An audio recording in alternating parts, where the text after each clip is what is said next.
This is Rita Dairit and this is Buhay Parang Life, where we discuss issues about this thing called life. Thank you, my dear viewers, for tuning into this episode. I invite you to please like, share, and subscribe to our YouTube channel and Facebook page. Buhay Parang Life is part of FaithWatch TV, and I encourage you to download the FaithWatch app on your mobile device. We read and value your comments, so please feel free to write down your comments and suggestions below. Our guest today, I met her in one of our events and she has become, dahil sa Facebook, nagiging friends, ano, kahit nakakasama mo lang sa profession mo. My honor and pleasure to present to you today, to welcome to Buhay Parang Life, Miss AJ Rosero. Hi, AJ! Hello, Rita. Magandang araw sa inyong Magandang araw, lahat. AJ. First question, AJ. AJ, is it short for Angelina Jolie? Ano ba yun? Gusto ko yan kasi idol ko yun eh. Parang carry mo naman yung Angelina Jolie ang peg. Yeah, actually idol ko yun. But it's really Anna Joy. And the reason behind it, the story of my mom, because I was born 2 days before Christmas, ang name na binigay niya sa akin is Joy. But because it's short, the priest told her that it has to be at least 2 names to make it longer. And So a that's why it Christian was, name, di ba? Dapat yung yes. Christian name, all right? Kaya naging Anna Joy. And then when I joined the corporate, they coined the name AJ. So kasi sabi nila yung Anna Joy daw, parang masyadong sweet. Masyadong cute. Oo, masyadong cute. So sabi niya, you need to have like authority. So let's make it fiercer. So ginawang AJ. Ayan. So that's what Para I've been mas using authoritative. Naku, AJ, you wear many interesting hats. And sabi mo nga, when we were talking about this interview, sabi ko, how do you want to be introduced? And sabi mo, leader with the heart, and may pahabol ka to be a child of God. So tell our viewers more about yourself. Ano ba yung many interesting hats that you wear, AJ? Yeah. So all throughout my career, kasi I'm a teacher by education. Really? I'm a teacher by profession. Yeah. So that's why teaching is really my passion. So I was a teacher when after graduation. And then after a year of teaching, I remember yun yung time na nag-open yung opportunity for the BPO industry. So nag-boom yung BPO industry, and there's a lot of talk about, you know what, it pays well in the BPO, there's good training. And so I decided to try my luck. And that's where I learned all the ups and downs and the ins and outs of becoming a leader kasi I started from the ground up. So when I joined the BPO, talagang sales agent, di ba? And then na-inspire ako, sabi ko, alam mo, this is maraming gustong makapasok dito sa industry na ito, and it's a new industry. And I wanted to make sure that I make the most of the opportunity given to me. So I really worked hard. I made sure that I'm the top seller every month. So na-recognize yung effort ko. And in less than 6 months, I got promoted into a coach. And then, may mga levels. So from coach to supervisor to manager. So to cut the story short, yung stint ko with the BPO lasted for 7 years, and I got into the senior operations manager before I left the industry. So when you say you are a coach and senior manager, ito yung you are taking care of people na di ba? Yes. And we hear a lot of stories in the BPO industry. And I think doon galing yung sinasabi mong you are doon nag-umpisa yung leadership mo with the heart. That's what correct. did you see from the usually young people ang nasa BPO, di ba? Share some of your experience coaching these young people in the industry, because marami kaming naririnig as who are not in the industry kasi parang iba yung oras. Ang happy hour nyo, 7 a.m. eh. True. That's very true. Parang baliktad. So ano yung mga parang top of mind experience nyo na mo as a senior manager, managing a young team in the industry?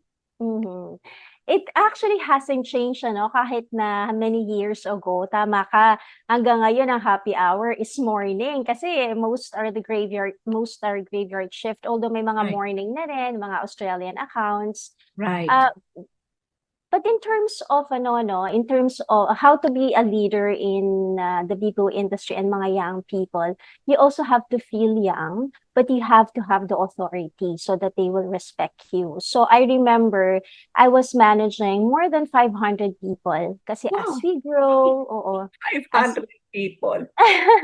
yan, ano pa yan, konti pa yon compared sa Ayun. oo, konti pa yon compared ngayon na ang dami na talaga. Kasi pag senior operations manager ka na, you have your operations managers for different accounts. And then meron kang supervisors, meron kang mga coaches. So when you really look at your structural, your organizational structure, there are mga, how would I say it? Parang young leaders, junior leaders that will oversee, let's say, a group of 7 to 10 people, and then yung 7 to 10 people Ganun would be yan. managed by Right. so a supervisor, so different levels. So to answer your question, how is it to lead young people? I think you really need to have a heart for it. But in the sense na ako ang personal experience ko, um, ano ano sila masasaya sila, mga mas Masasaya. masasaya in the sense na they just want to do things that make them happy. Oo. Oo. So kaya kailangan mong samahan ng Correct. disiplina. Oo, kasi because they just want things to be happy and easy. Kailangan you also need to guide them, no? Very important yung guidance na, okay, this is our target. Yes, we make fun and we have fun sa trabaho, pero when it comes to business and when it comes to achieving targets, we need to achieve targets. Because if not, then hindi tayo magiging happy. So if we're hitting target, everybody is happy. So that's, the motivation. That's how you lead and guide them. But I can imagine, AJ, you are also parang napapasama na dyan yung personal life nila. And at my age right Totoo. now, mas bata ako sa'yo, I know that when you like happy, medyo naiiba ng landas. So how do you handle that knowing that you are a Catholic and you serve in the parish, so yung puso mo nasa relihiyon natin, yung faith mo.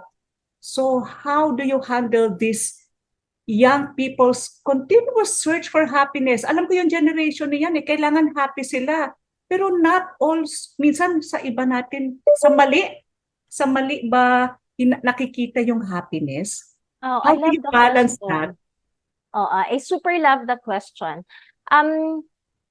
Sometimes kasi they are misunderstood eh. Ang Okay, mga help us to young people. understand them. Thank you. Oo. They are misunderstood in the sense na some actually think that they don't have goals and all they want to do is to enjoy life, you only live once. Pero the truth is they are searching for purpose. Yun, hindi lang happiness but purpose. And Alright. once na-realize mo sa kanila, ano ba ang purpose mo? What do you want to achieve in life, 'di ba? Then you start talking to them in a more personal way. And makikita mo, they start to listen to you, they start to ask advice from you. Ang nakikita ko actually sa kabataan ngayon, Rita, they just need guidance. They need mentors. And dun pumapasok that's why I decided to be a sales and leadership mentor. Kasi Okay. nakita ko yung purpose ko in helping younger people na to discover ano ba yung purpose. Because at the end of the day, you can be happy but parang meron pa ring emptiness because hindi parang feeling mo yung ginagawa mo doesn't serve a purpose. And doon din pumapasok yung pagiging Katoliko and pagiging child of God kasi I always give people the benefit of the doubt na tinitingnan ko, okay, meron tayong kabutihan sa bawat tao no matter how no matter kung gaano kalaki yung pagkakamali mo, but at the end of the day, I think you just need to be mentored by somebody who really cares. And nakita ko sa experience ko, willing sila to be able to change for the better and to do better in life. Saan nanggagaling itong you can only teach purposeful living if you are purposeful yourself. So tell us about your your childhood. Kasi teacher ka eh. Yan ang one of the most purposeful living really careers is to teach. No? So when did you realize this? What was in your childhood that impacted this life that you chose? Living with a purpose and teaching others to live purposely. When I was growing, ano ba yung tinuro ng mga magulang sa'yo? Yeah, my family kasi talaga from the lola to my nanay and my mga tita, very sila, malapit talaga sila sa Diyos na they would teach us how to pray the rosary, tapos every Sunday kailangan magsisimba. So yung foundation ng faith was really strong. And to care for others is always a must. I remember my mom kasi is very generous. So I grew up seeing how she would help other people. People would come to us, parang nga siyang politician. People would come to us na manghingi ng tulong. Sabi ko, Nay, mayor ka ba? Hindi ka naman mayor. So, tulong ng tulong? Oo, tulong ng tulong. Yung parang kahit na yun na lang yung ulam namin, ibibigay niya pa sa kapitbahay or sa mga kapatid niya. So, ganun siya. Nakita mo yun? Nakita ko yun. So, kaya sabi ko, I wanted to also be like her na maraming natutulungan kasi nakikita ko how it makes her happy. Kasi diba pag tumutulong tayo, hindi lang actually yung tinutulungan natin, hindi lang sila yung napapasaya natin, pero tayo, diba, deep within, we really feel that happiness. So, you are purposeful, you want to help others because of your upbringing. So yung mga mini-mentor mo, mga people younger than you na parang you need to teach them to be purposeful. Ano yung nakikita mong kulang sa upbringing nila? And we have parents listening to us. What can you advise parents para hindi lang joy seekers or thrill-seeking children ang ma-raise nila, but children who has a purpose in life? Mong kakulangan sa parenting do sa mga mini-mentor mo? Ano po, hindi po ako parent, so I'm not an expert on that. So, pero yung buhay mo kasi, one of the big influence is the parenting that you received eh. Pero I will speak on behalf of what I see as the need or the need of the young people. Very important yung communication. Kasi when I talk to them, they long for somebody that they can talk to, Rita, na they can tell their stories, they would listen to yung mga challenges or cause ng happiness nila, yung success stories nila. So really, first is communication, and the second one is trust. Kasi because of how crazy the real world is, diba? Sometimes it's difficult for parents to trust yung mga anak nila. So although it's something that needs to be earned, pero na-appreciate nila if the parents would trust them in some of their decisions. Kasi parang ang nangyayari, they're told what to do, so nawawala yung freedom nila to make decisions for their own. Right. Na-imagine ko sinasabi ng mga parents, younger than me, nakakatakot naman talaga. I trust my child but I do not trust the environment. So medyo kasi maraming factors, but still, mm. you need to communicate, to listen with trusting ears, no? So, Correct. with no judgment. So, ganun ang parenting ngayon sa mga bata. So, AJ, after your stint, 7 years stint sa BPO, what was next? What made you left? Yeah, okay. Next naman is I joined na the workspace industry and I decided to leave kasi I'm not getting any younger. So nararamdaman ko na yung effect ng puyat sa akin kasi Yung work hours. oo, kasi 'di ba, I remember I had shifts na starts at 2 AM, so it will end at 10 in the morning, so 12 noon, ang hirap matulog, parang kahit anong gawin mo.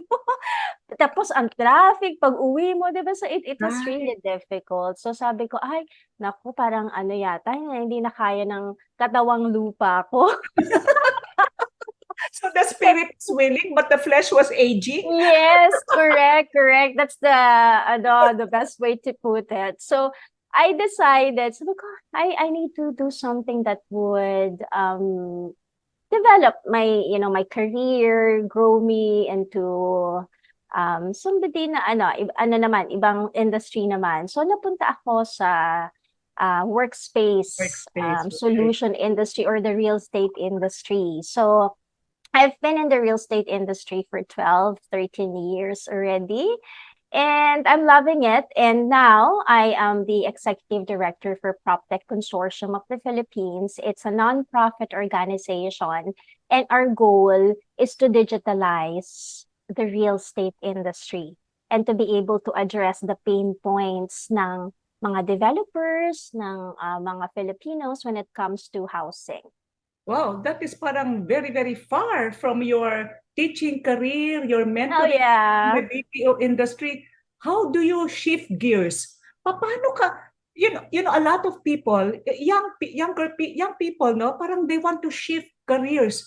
How do you do that and maintain your sanity? Hindi ka ba natakot? Wala ba yung minsan kasi, I am too old to change gears. I am too old to try something new. Tell us what keeps you going, what propels you to different directions and still maintain your sanity. Oo. Ang gaganda ng mga questions mo. I love it. Kasi ang gaganda ng sagot mo. Sinusunod mo lang yung mga sagot mo. Kasi alam mo, I wasn't born with parang a silver spoon. So talaga I had to work hard in life. Kaya I value hard work. So because of these things, I changed my mindset from pag may mga 'di ba, yung iba sinasabi nila problem, stress.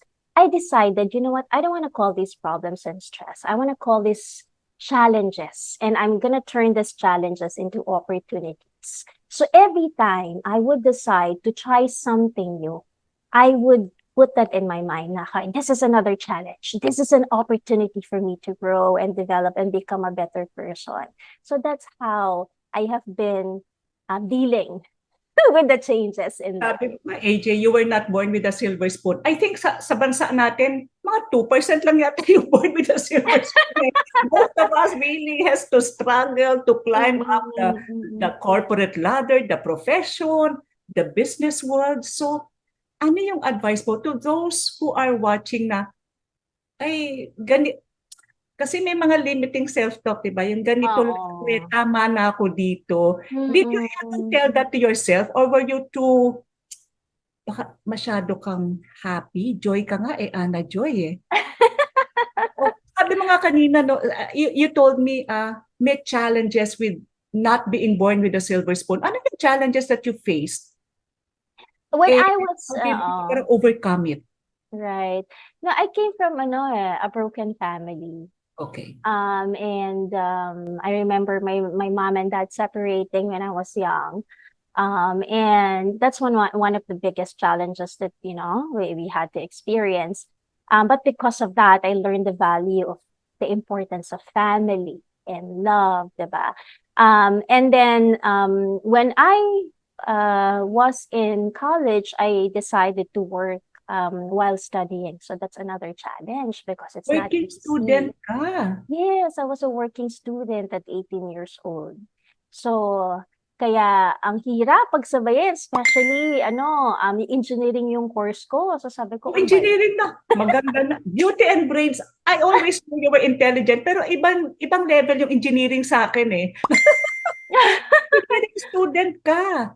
Engineering student ako, but it was really difficult, sabi ko nga sa'yo. So, while studying, so, while working. So, dumating dun sa point na I had failing grades kasi mas nag-concentrate ako sa tatrabaho kasi I'm already earning money. Kasi I told myself, I wanna help my parents Ano na, yung trabaho mo nun as a working student? alam mo, nag-start ako sa SM as a sales lady. Wow. Okay. Yes. And Okay. then and then after that, I work sa fast food chain sa KFC.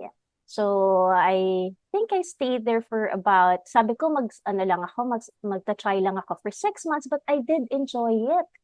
Kasi ang dami ko nami-meet na mga foreigners, na mga tao, and every time kasi pag nagtatrabaho ka sa fast food, may mga level din siya Rita. You start Right. dun sa pantry, tapos pag Mm. ano ka na, medyo experience ka na, lalagay ka na nila sa cashier, kasi hindi ka Alright. pwedeng basta ilagay sa cashier. So when I was already at the cashier, yun, I enjoy kasi they love my smile and my I joyfulness. totally agree. So ang dami ko naging kaibigan na mga even foreigners, and they would come back to the store because they would look for me, and yung mga things Hindi like naman ako that. nagtataka doon. Oo. So yun, so I did enjoy, but then because sabi ko nako, this is not doing me any good kasi I had failing grades and things like that. And I didn't know what to tell my parents and my ate who was my guardian back then kasi parehong nasa abroad yung parents ko. So yung ate ko talagang sumasakit na ang ulo sa akin kasi sabi niya, you're focusing on your job, yung pag-aaral mo, napabayaan mo na. Okay. So I had failing grades to the point na na-remove ako sa black section kasi when you're a regular student, you're in the black section. So na-remove Alright. ako doon. And because of that, yun yung parang, alam mo yung, di ba meron tayong tinatawag na midlife crisis? Parang yun sa akin yung young First people quarter. crisis ba yun? Yung ano, First quarter crisis. first Oo. quarter crisis Oo. or Sa bagay, bata ka pa soul ng mga searching. teenager. Baka hormone, 18? You were 18, 19? Oo, mga 19 na ako na, 19, 20. So, diba, parang nagso-soul searching ako. Sabi ko, oh my gosh, ganyan. So, until, prayers, Arita, kasi I remember when I was in college, I was part of the Marian Youth. Oh. So, good influence sa akin ng school ko kasi I am from Adamson University, so San Vicente. So, I remember I was part of the Marian Youth. So, every week or, meron kaming prayer. Tapos, we would do mga charitable activities, mga charities, ganyan. So, meron kami mga pinapakain ng mga what do you call this? Children? Non-settlers, yung hindi yung mga, Yes. Yung informal settlers. oo, informal settlers na namin sila, pabibigyan namin sila ng food, and then magstay sila dun sa likod ng simbahan, yung mga ganun. So, it was really, it was one of the things that has helped me, when I was doing, the soul searching. And then I decided, I think it's time for me to leave my job and then concentrate on my studies. So when I went back to school, kasi nag-stop ako for a year, nung bumalik ako sa school, focus na ako sa pag-aaral. So that's when I became a scholar, kasi kailangan kong bumawi. Kasi nga, sabi ko, feeling ko I lost 1 year of my life. So what's next for AJ Rosero? Aside Yeah. buhay So, parang buhay parang life, no? So now I'm active as an executive director for Proptech Consortium. And it really parang it really motivates me because we have a clear how would I say it, just cause. We know what we wanted to achieve for the organization. So we wanted to unite the real estate stakeholders, from the property developers to the tech developers, to the brokers, agent, and create a solution that will advance the real estate industry. Kasi when we compare the real estate processes in the buying and selling here in the Philippines compared to other countries, we have so much to learn. So isa sa makakatulong sa atin is to automate yung mga processes natin. Okay, so And then, go ahead. yeah. And then the other thing, sabi mo nga, I wear many hats. So I also have two businesses, kasi what I learned during the pandemic, is parang the opportunities is vast. So it's just up to you on how you're going to make the most of the opportunity and the blessing given to you by God. So, yung sales and mentorship journey ko, I'm starting it this year. Kasi nga, now that I'm no longer in the corporate, I long for it na magturo kasi iba yung role ko ngayon sa PropTech eh. Right. So I long to be able to mentor kasi nakita ko yung need for that ng mga younger people. So yeah, so I'm doing sales and mentorship also. Sales and leadership mentorship rather. And then we have the advertising business also on the side that we're starting this year. So yeah, that's what's gonna keep me busy. And you said that you are a lector, commentator in your parish. Yes, also, yeah. Actually, I started as a lector and commentator. I remember it was 10 years ago. 10, 11 years ago. Oh, kasi I went to India for a job for 2 years.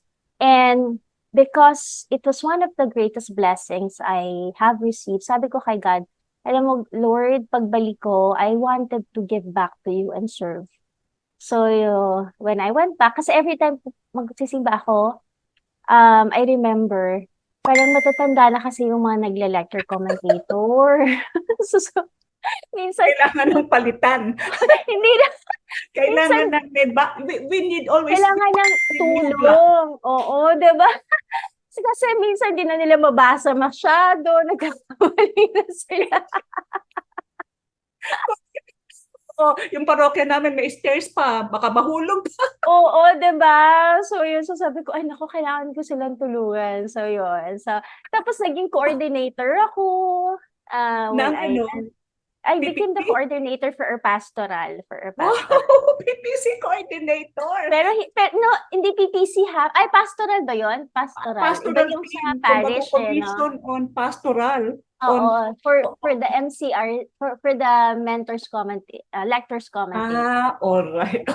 So, AJ, wow, interesting. Final words for our viewers on how to be always a leader or just a person with a heart and live a purposeful life. Yeah, my message to everybody, alam niyo po, lahat tayo were blessed, with the, ano ba ang tawag doon? The blessing na we have our own will, we have our own mind. But most especially, I think, sa lahat ng gagawin natin, we put our heart to it. And alam mo, hindi madaling maging mabait. 'Di ba yung iba sinasabi na, ayoko maging mabait kasi pag mabait ka, inaapi ka. I think at the end of the day, choose kindness. And everything will be given back to you. I say amen to that. Thank you so much, AJ. Tandaan niyo po, mga nanonood ngayon, choose kindness. This is Rita Dairit reminding you today, haba-habaan po ang pasensya sapagkat ang buhay parang life.